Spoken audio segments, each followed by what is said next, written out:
Hey everybody, this video is called What Did Jesus Mean When He Said, I Am the Way, the Truth, and the Life? And so today's topical discussion is going to take place on a theme verse for this whole video in John chapter 14 verse 6 you probably recognize. So in John 14 verse 6 here, Jesus said to him, I am the way, the truth, and the life. No one comes to the Father except through me. Now, I realize that John 14 verse 6 is a very popular verse that is quoted among professing believers. And one thing that we should make note of when we read John 14:6 is that this is one of the I am statements of Jesus before his betrayal and death.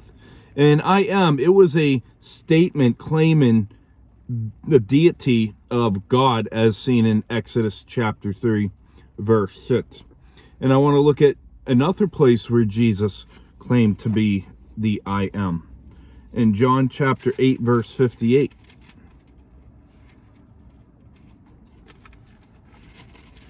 It says here, Jesus said to them, most assuredly I say to you, before Abraham was, I am.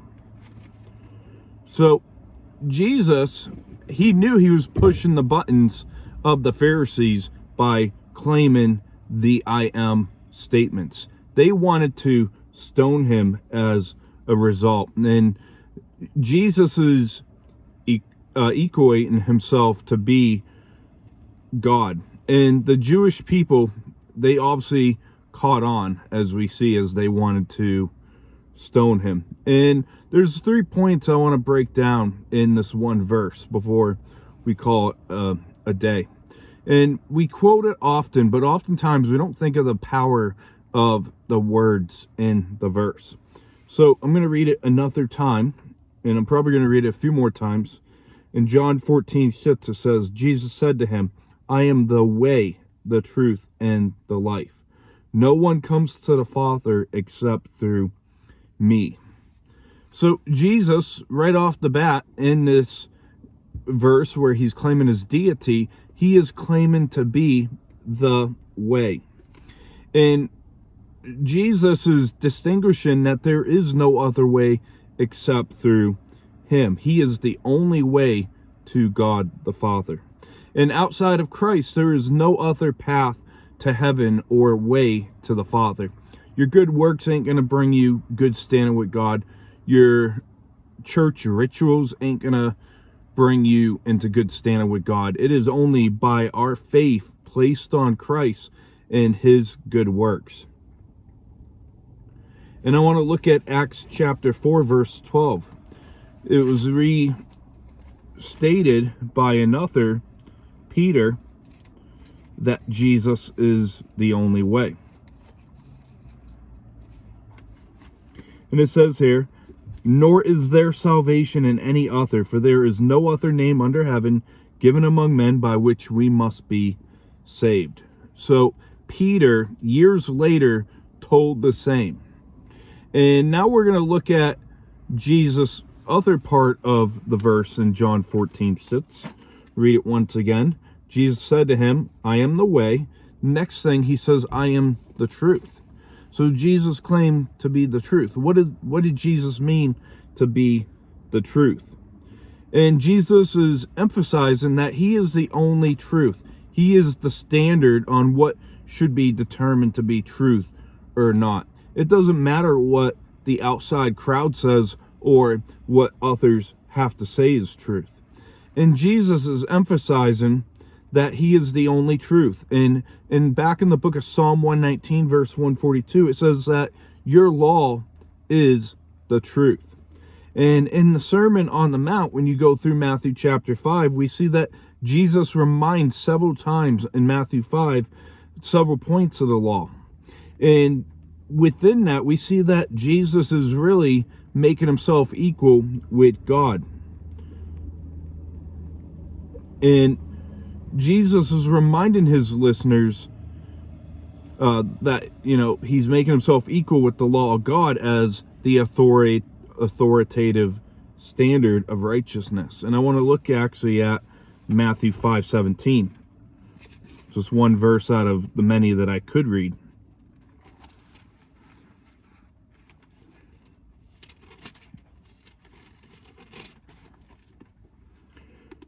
So Matthew 5:17 says, "Do not think that I came to destroy the law or the prophets.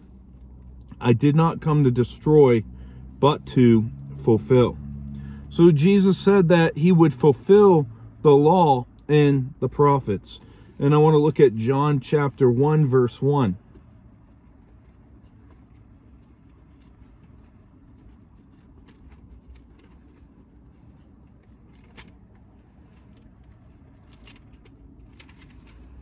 So John 1:1, it says, "In the beginning was the Word, and the Word was with God, and the Word was God."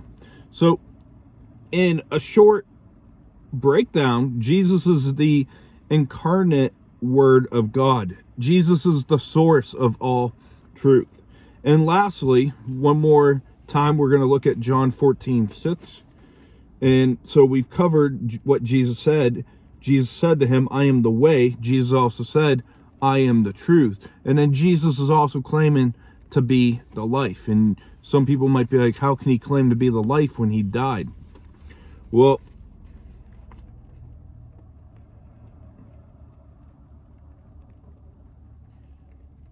Jesus claimed to be the life as he was claiming to be the source of life. In John 14, verse 19, just a few verses over, it says here, "A little while longer and the world will see me no more, but you will see me, because I live. You will also live also." So in John 14, verse 19, Jesus is promising that because he lived, that we will also live. And Jesus is bringing us from the life of bondage to sin and death to a life of freedom in eternity from sin. In John chapter 10, verse 17 and 18 says, "Therefore my Father loves me, because I lay down my life that I may take it again. No one takes it from me, but I lay it down myself. I have power to lay it down, and I have power to take it again. This command I have received from the Father." So Jesus declared in the Gospel according to John that he would give his life for his sheep, but then he would take it back again. So when we see that Jesus is the life in John 14:6, we should remember that Jesus is resurrected. In John 14:6, Jesus declared himself as the great I am. Jesus declared himself as the only way to heaven. Jesus declared himself as the only truth means of righteousness. And lastly, Jesus is claiming himself to be the source of life, and physically and spiritually. So that's going to be a quick wrap up for this Topical Saturday.